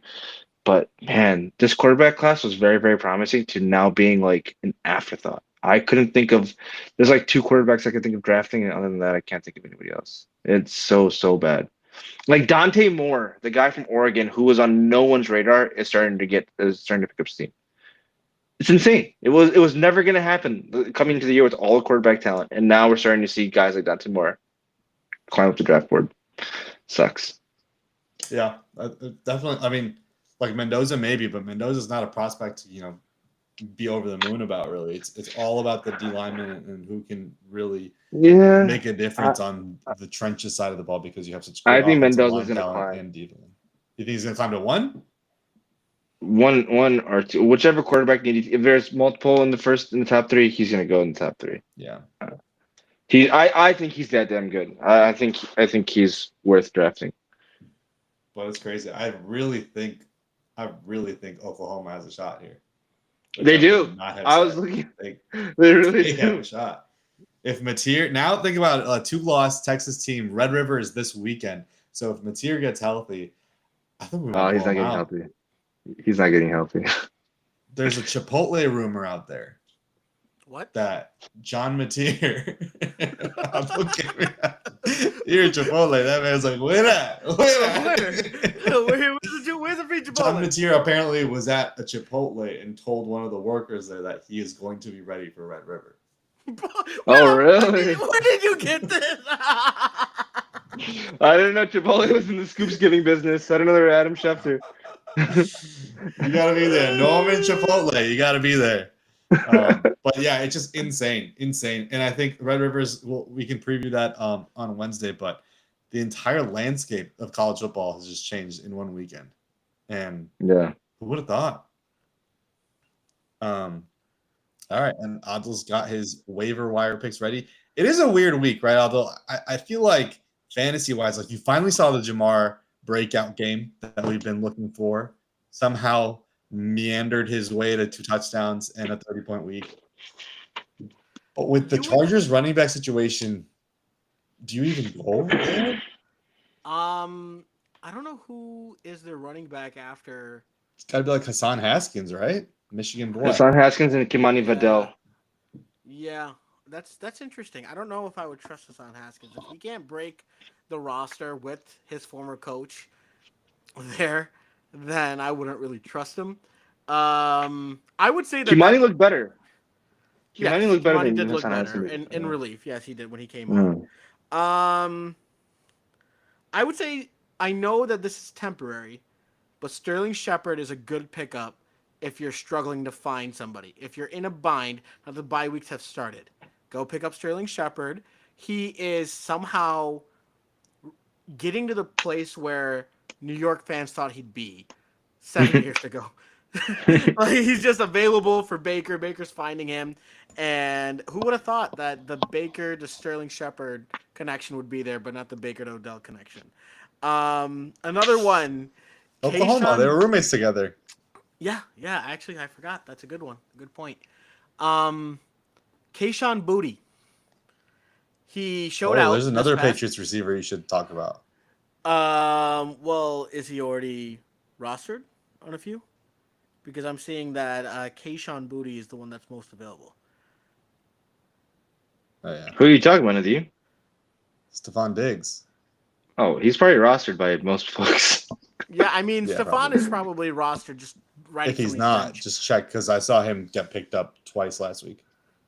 Really? Kayshon Boutte is a guy that you want to take a flyer on because it looked like he was available as an outlet to Drake May. Like, I know that there were some big plays that were there in the middle, but they seem to have a connection. I'm okay with what I saw enough to encourage the risk. especially, I mean, you're on the waiver wires if you're desperate. Go invest in Kayshon Boutte. He's got 3 targets. Yeah, I don't remember Keyshawn Boutte doing that much. Maybe you're thinking of Kendrick Bourne from the 49ers. Sorry, Kendrick I'm Bourne. thinking Kendrick Bourne. I'm so sorry. I'm Yeah. Kayshon Boutte the entire time. He's a former Oh my Patriot. god! All right, sorry. This is what happens when you're not prepared, folks. Yes, Kendrick Bourne, if he's available, go pick him up. And I completely, oh my god, I messed So that entire Kendrick thing Bourne, 11 targets, 10 receptions, 142 yards. He was like that, yeah.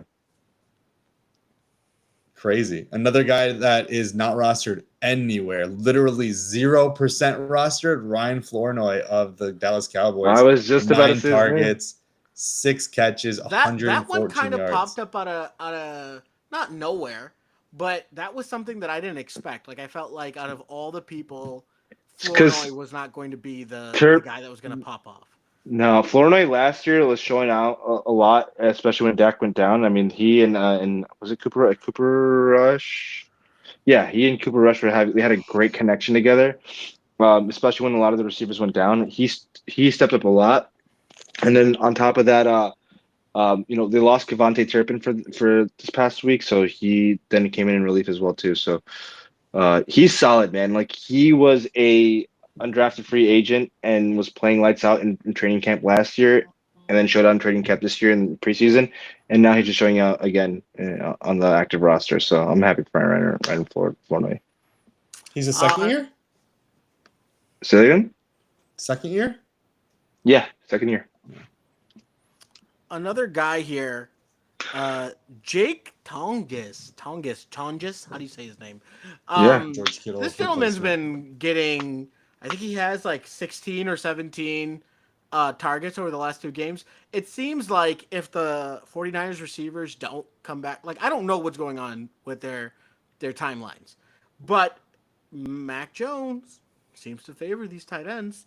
Go out and get them. We don't know what the situation is with Brock Purdy either, at least for the very intermittent future. Jake is going to be available on most waiver wires, and he'll be able for you guys to have a flyer. I know the tight end was not really the best this year. It hasn't really been showing out. So I like Jake Tonges. Another guy who broke out this weekend was AJ Barner, but I feel like that was because it was a barn burner. It was one of those games where everyone's getting targets. You get a target, and Barner was just on the receiving end of a few good plays. So, I mean, if you're desperate, go pick him up, especially at tight end. I wouldn't mind if you waste a couple bucks on him. One more person here that seems to... Well, actually, to that point, I mean, it's between him and Arroyo, right? But, like, in that game, Barner just looked like a dominant red zone threat. Yeah. Like, got the ball he got the one touchdown that he caught, had the ball at like the 3 and just shook a defender off of him, draped over him, but just threw him off. He's just huge. 6'6", 251 pounds, a monster. But like you said, it did seem like it was game script-ish. Plus you have Arroyo there. Plus you have JSN there and Cooper Kupp. So that it's like the ball will be spread around. So you can't expect that. But still 7 targets, 7 catches, 2 touchdowns. That's what you want out of a tight end, right? That's like exactly what you're hoping for. You're basically buying touchdowns. It's the week of tight ends because my last guy here, and I'm only saying this because it seems like both the tight ends for the Las Vegas Raiders are a little banged up. Albert O could be a good investment. Someone who you can keep on, could be a spot starter. I don't know what Brock Bowers' full season health is looking like. Looks like his knee is a little bit more problematic than they let on, or it hasn't healed as much as it could have. Michael Mayer, concussion problems. I don't know if he's going to be able to even develop that chemistry with Geno. But Albert O got targeted 6 times in his first game up. The Raiders offense, I think, is going to be playing behind so much that he's worth a flyer. Go out, grab him. That's someone who you should have on your roster, especially if you're at the bottom of your league. And that's it for the waiver wire this week. Awesome.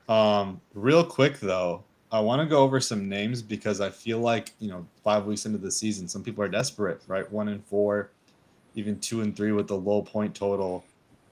Let's talk about some drop candidates because with the way that the draft goes, you kind of just have to throw all that out. The way that the season progresses. Are you dropping Jameson Williams? No. No. Surely drop him. I even about it being early, especially if you don't have any receivers, I feel like the reason why JMO hasn't popped off is because nobody wants to get beat deep by the Lions. Because if you're getting beat deep by the Lions, all hell kind of breaks loose. So I've seen JMO be involved in the deep game to the extent where multiple defenders have covered him. But that opens everything up underneath. And I think people are just more okay with letting him beat you over the top. Or letting everyone underneath beat you rather than anything over the top. They're going to get to the point where the defense is starting to get a little bit more stronger. They're going to have people who are going to be willing to go over the top to just play the shell defense rather than allowing that double team to happen. And I think that you're going to see his target share increase then. So I think from here on out, you're going to see it happen. Don't drop him just yet. What are you expecting him to be, though? Because this was a guy that people thought could be like a top 15 wide receiver. He has not once in his career had more than 5 catches in a game. Yeah, but he also averages. And he has had less than 6 points 4 out of the 5 games of the season so far. Yeah, 100%. I think that what people are missing is that they aren't not calling the game, not calling plays for JMO. It's just not there. And Jared Goff is going to either check out of something that he isn't comfortable with, or he's just going to allow them to play the decoy. He's really been playing a decoy role. And as you get better defenses, you're not going to have people doubling him. They're going to be willing to take the risk going one-on-one with him. Saying no, keep him or hold. I wouldn't say start him. I would say hold him. Yeah. Okay, Jerry Jeudy. Yes. Keep him. Sorry, I don't mean yes. No, I would drop him. I would say drop him just because Cedric Tillman, Harold Fannin, the rest of their team is just performing. Huh? Cedric Tillman's out. He's on IR. Just even Isaiah Bond, like he's performing. That team is. They look much better than they are, even with the talent they already have on the team. So I would say you can drop him or just not start him, whatever you'd like. But the reason why, well, this is about drop, so you would say drop him though. Yeah, I probably would. Because I would say not start him in the same way with JMO, the same logic. Not that he's being double teamed, but that his targets are going to come as Dylan Gabriel settles in. Because I don't think they're going to go back to Flacco. I don't think that they're also going to be playing the NFC North. Like, you got to play the Packers, the Vikings, and the Lions, who are all better than you. Like, clearly better than you. Wow, Travis Hunter had one of the nastiest catches I didn't even know he was capable of making. But yeah, I just think that we have to see Jeudy? hold Jeudy, because we have to see how Gabriel will end up developing as a QB, how he'll call the offense, how he ends up seeing the field. So hold Matthew Golden. Drop him, because I think that Jaden Reed is going to be coming back within the next 2 weeks. Like, I wouldn't drop him this week, but I think his targets are going to go down. I think the offense is not dynamic enough to keep more than a few people on your roster. And I'm referring to Tucker Kraft, Jaden Reed, and Josh Jacobs. And I think Golden's your boomer bust type guy. If you need to drop him, you can. Want to say you're dropping Matthew Golden? Yeah, I mean, considering I've never drafted Packer, I've already dropped him in my head. I would wait out this week to see what they do post-bye, but if he doesn't get the uses that you want, I think it's okay to drop him. Last receiver, DJ Moore. No, keep him because if he doesn't take off, I think just he will be a trade candidate to a team that needs a receiver. I don't know that it'll happen. I'm not sure, but I think that one or the other would happen with him. But I wouldn't drop him by any means. I So would stash for the trade. Look out for a trade, but even then, it doesn't. You don't even need a trade to keep him. I think he's a good flex option if you're on a bye week or something like that. I wouldn't drop him. I think that DJ Moore is going to come on like later in the season because of the way that the Bears offense seems to be developing. It makes me think that you're going to have more even target share everywhere around their offense. I think that's the way that it could go. So, I mean, I'm not saying that it's going to happen this way, but DJ Moore has the ability to be a yak receiver, and who knows how his usage is going to change. Who knows, after the bye, if the Bears are going to be able to make some changes, because historically the Lions coming out of a bye look great, and I think Ben Johnson's going to be able to make adjustments to the offense, especially after the first 4 weeks. Things that he likes, things that he didn't like. I think he knows he can't be Rome Odunze dependent, even though Odunze has been playing great. I just don't think he's going to be the type to elevate at this point. He doesn't seem like he's experienced enough to get to that point where he's like changing the game. That's why I think the DJ Moore has the ability to come on later in the season. I don't agree with that point, but I think it is you don't drop him because one, there's nobody on the waiver wire this week that's worth dropping someone like DJ Moore for. You package him and you trade him. I mean, I don't think that you're going to be able to predict the games that he's going to do well and when he's not going to do well. And I think that's just going to put you in a blender all season. So if you could package him with like a breakout potential like a Ricky Pearsall and go get somebody that's getting target share like a Brian Thomas Jr. or somebody like that that's getting a lot of targets and really doing well for fantasy. Even if you can somehow package DJ Moore and flip him for Debo. Debo's been hella good this season. All right, last segment of the day. Is it time to panic on these fantasy football players? Starting with Derrick Henry.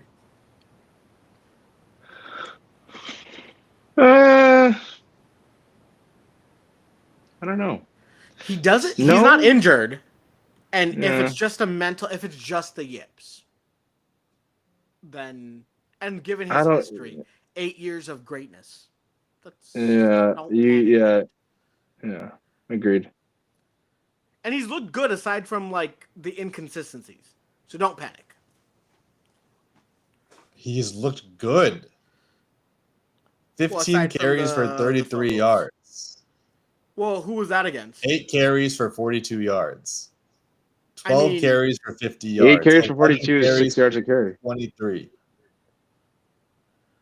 I mean, no, dude, he's still averaging only one game over 10 points. He's still averaging 5 yards a carry, man. We gotta stop it. Well, wait, hold on. He's talking about Derrick as a fantasy player, not. I'm talking about fantasy football. Yeah. He's not talking about him. He'll get his touches and he'll get his touchdowns. It's too early to worry about. If you have a money fantasy team, are you trading him? Are you trading for him? If you don't, depends on what their schedule looks like. What does their schedule look like? I'm keeping him. I'm not even trading him. I'm keeping him. All right. Trevion Henderson. Oh, panic. Yeah, panic. Yeah, he's so bad. He's even like the third running back in the depth chart. Even then, like Vrabel doesn't trust him for some reason. Did he do something to them? Did he cuss them out? Did he date their daughter? He was supposed to be like a good. He was supposed to be a good pass pro. Pass blocking. He's missing. He's not good at that. Yeah. No, that's fine. That's fine. But they don't use him like so sparingly. They don't want to. So sparingly that Ramondre will fumble the ball twice in a game, and Antonio Gibson will come in, fumble again, and they'll say, "Fuck Trevion." we don't give a damn if we give the ball up to anyone else. Yeah, Like I don't know. They just don't trust him. Put him in the slot. Like, do creative ways to get him the ball. Don't put him back there as extra protection. But Yeah, it's weird. he's good. He's good enough to get him the ball in space and let lightning happen. Yeah, man. Yeah, but panic on him. I wouldn't start him. I would Panic. toss it on. Yeah, Panic at the disco. severe panic. Chase Brown. Yeah, I don't know why. I heard Samaje Perine's name way too much. Yeah, but I mean, Chase Brown is still the lead back of that team. It's unless you have other options ahead of him, then I would not get rid of him. If he's like your only option, he's still gonna get carries. Like we gotta be more serious about ourselves. Yeah, but he's not doing anything with those carries. It doesn't matter if you're getting the carries. If nothing's There's no- happening, there's no Eventually, running lane. producing the for law of fantasy. averages. Eventually, the law of averages will be swayed in your way. So if you have That's an my opinion. underperforming fantasy asset, your thought is eventually this Law will of just get averages. better. I'm not gonna make. I think it'll average out. I think with Jake Browning as his quarterback. Yeah, I think Jake he'll be like a Browning check. should be relying more on him dude. than anything Yeah. else. He's so If bad the- that he could. I feel get like him the ball Chase and be- Brown is a clear package trade. Like you cannot rely on him.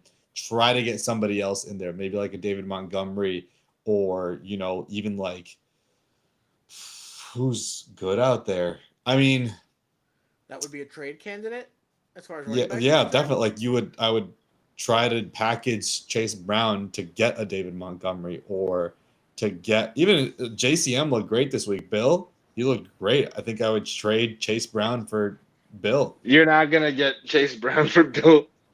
He Bill might is like package one of the- like throw You- Chase Brown in for somebody else or whatever. Chase Brown. Who You're else? I saying mean, you have to. If Oh, you no, I had think Chase Worthy Brown, is you hurt wouldn't be again. able to get Bill. Oh no, I would not be able to get Bill.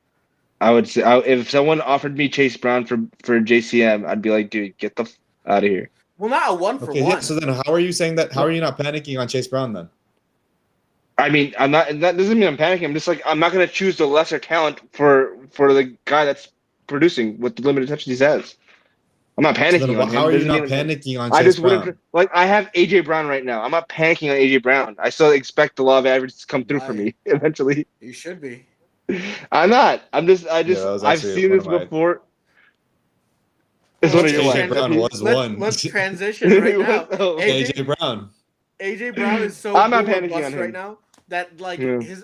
if there's a favorable matchup against bad corners, then I would go with AJ Brown because at least when they force him the ball, it's not like they could possibly turn the ball over.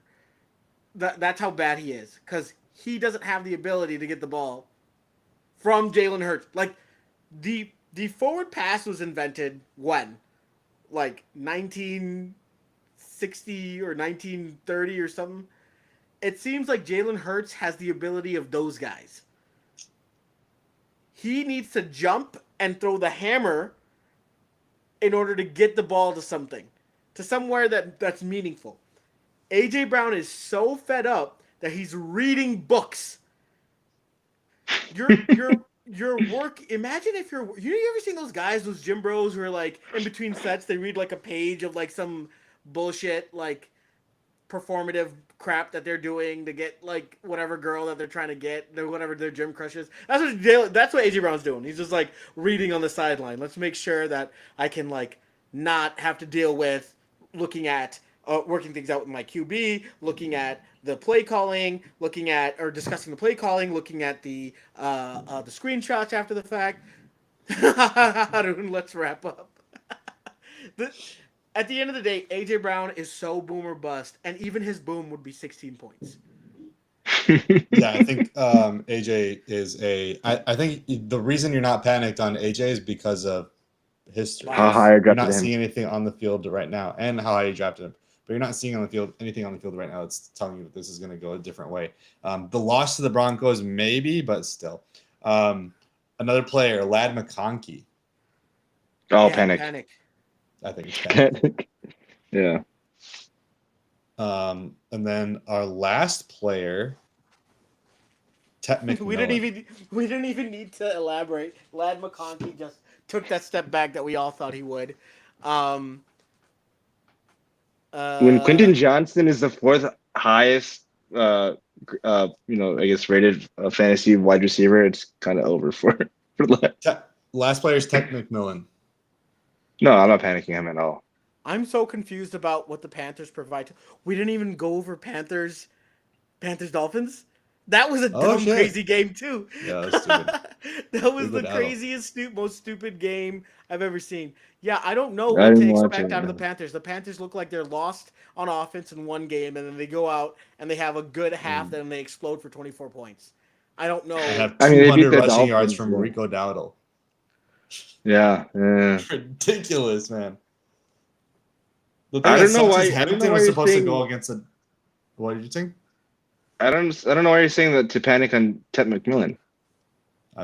Who's saying that? Didn't you say Ted McMillan? Yeah. Well, Panic, he's saying. right? Well, he's asking. He's asking us. No. I'm asking you. Is it because he's not getting the touchdowns? He's asking you. What is your opinion, you goon? And I'm saying no. I would You're asking not. me I I why would I'm not. asking? I would not panic on Ted McMillan. Are you confused as to why I'm asking you about Tech McMillan? Yeah. I don't even know why this is a conversation. Because he hasn't performed. He has one game over 10 points. Bro, the reason I'm asking you all these questions is because none of these players have Bro, performed to the he's- level that you drafted them at. But hold on. Where did you draft? No. Yeah. Where did you draft him? Fourth round. In the fifth round? Fourth round. Wasn't that too high for him? No, his ADP was 4th round. Bro, I mean, he's averaging like what 70 yards a game right now. I mean, he's not getting the touchdowns. If he had 3 touchdowns in the past Yeah. 5 games, He's it got no would be a touchdowns. different conversation. 100%. I mean, that's not his 100%. fault. But I mean, I would not panic on Ted McMillan. It's gonna come. From a non-fantasy perspective, he looks like he's getting it together. Oh, from a So- non-fantasy perspective, he looks great. Yeah. He looks Yeah. great. So He's that's getting why I open. would- He's just not getting the ball. That's Yeah, the that's issue. why I wouldn't panic because Ted's Yeah. got a future in fantasy. It'll come his Especially way. if you've got him in Dynasty, I wouldn't give him up. Yeah. Oh, obviously. What about So if you're- Adonai Mitchell? Who? What do you say? Adonai Mitchell Mitchell. should be thanking Amari DiMercado for what he did this week. Yeah, 'cause no one- Everyone forgot no one about remembers what he did. Mitchell because of that. Goofy guy.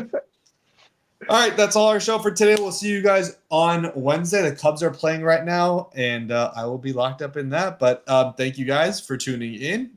Like I said, we'll see you Wednesday.